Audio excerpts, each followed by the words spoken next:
কত সুন্দর ফুলকপি রসাটা হয়েছে বন্ধুরা। তো দেখো কি সুন্দর কালারটা এসছে, খেতেও সুস্বাদু হয়েছে, মজাদার হয়েছে।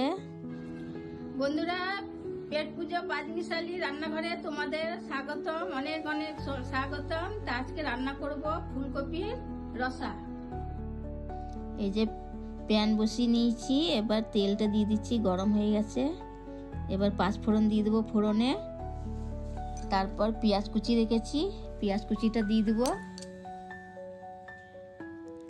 খানি নাড়াচাড়া করে নিতে হবে পেঁয়াজ কুচিটা। তারপর ফুলকপি আলু কাটা আছে সেটা দিয়ে দেবো। এই যে দিয়ে দিলাম।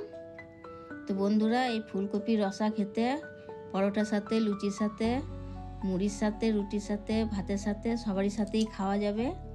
তো এইভাবে ফুলকপি রসা রান্না করবে, খেতে খুব টেস্টি হবে। এই যে হলুদ দিয়ে দিলাম, স্বাদ মতো নুন দিয়ে দেবো। তারপর মশলাগুলো অ্যাড করব, নুন হলুদ দিয়ে খানি নাড়াচাড়া করে নিতে হবে।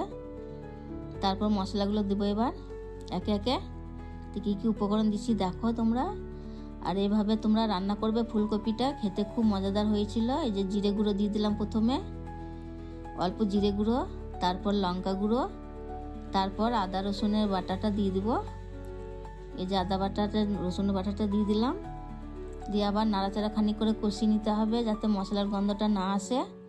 তো নাড়াচাড়া করে খানিকক্ষণ কষিয়ে নিতে হবে। আর গরম জল দেবে বন্ধুরা, গরম জল ঢাললে পরে তাড়াতাড়ি সেদ্ধ হয়ে যাবে ফুলকপি আলু। এই যে জল ঢেলে দিলাম, 2 বাটি জল দিয়ে দেবো। তারপর 5 মিনিট সেদ্ধ করে নেব।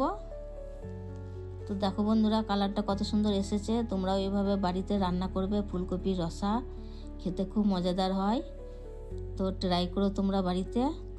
আর আমি একবারে ঘরোয়া উপকরণ দিয়ে রান্না করেছি, বেশি ভাজা কষা মশলা দিই নাই।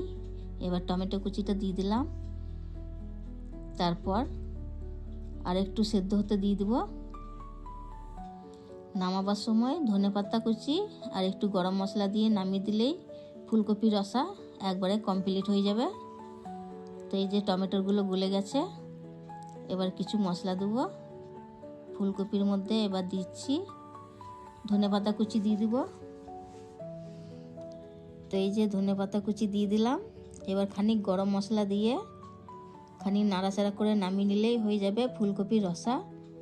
তো বন্ধুরা, খুব টেস্টি হয়েছিল খেতে। তোমরাও এভাবে বাড়িতে রান্না করবে, ঝটপট রান্না হয়ে যাবে। গ্যাসটা অফ করে দিলাম। এই যে রান্না একবারে কমপ্লিট হয়ে গেছে।